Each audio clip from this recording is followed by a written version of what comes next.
Ako človek so svalovou dystrofiou mám aj na elektrický vozíček špecifické požiadavky. Dnes testujem Wheel Model C2. Mám slabé nohy a do vozíku sa prakticky hádžem. Vozík je odpružený, takže ma to nebolí. Obe výškovo nastaviteľné područky sa zaklapajú dozadu a to mi vytvorí priestor, ktorý potrebujem. Ovládanie sa dá pripevniť aj na pravú, aj ľavú stranu. Na stúpačky sa môžete postaviť a vozík sa udrží stabilne. Takže si aj vy zapnite bezpečnostné pásy, pretože budete to potrebovať. Hej, urobím to na každom natáčaní, dám si všetko čierne, aby na tom všetko bolo vidno. A samozrejme treba ísť natáčať, keď sú vonku 3 stupne. Takže zaraď Petra rýchlosť a poď moje nečko. Chceme vidieť maximálku v 3 stupňoch.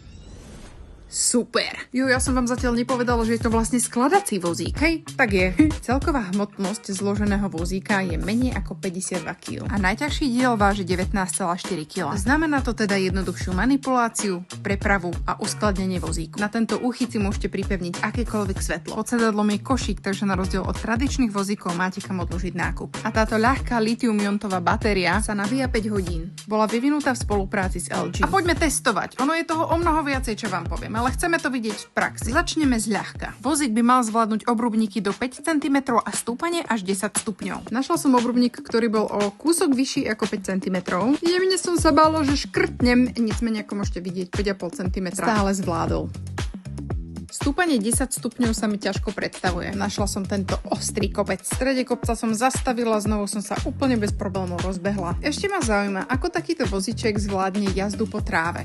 Hej, mokrej tráve zdar a je tam trošku viacej blata, s čím som úplne nerátala. Boli také jemné momenty, kedy som zaváhala a mala pocit, že tam proste zapadnem a nedostanem sa.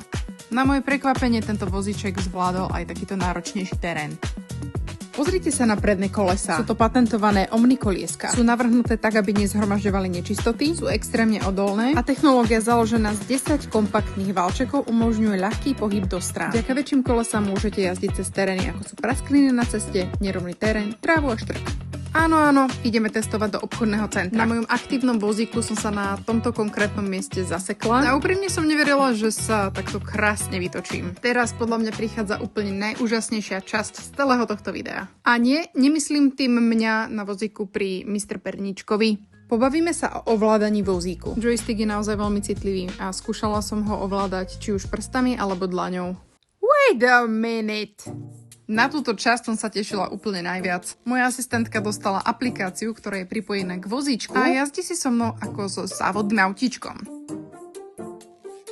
Môže sa stať, že aj vy môžete mať unavené ruky a váš asistent jednoducho ovláda cez aplikáciu vozíček. Myslím si, že je to o mnoho lepšie, ako keby sa vozíček mal tlačiť. Vozík sa dá uzamknúť a vyzerá to v praxi takto. Hej, rozhodne odporúčam zvoliť správneho asistenta. Inak to bude vyzerať presne takto. Samozrejme, že aplikácia je hlavne pre vás. Môžete vidieť, že ovládanie je naozaj citlivé a máte možnosť vybrať si z 3 režimov. Úsporný, štandardný a športový režim. Sedenie vo vozíku sa dá individuálne prispôsobiť. Dá sa nastaviť výška sedačky, uhol a výška chrbtovej opierky.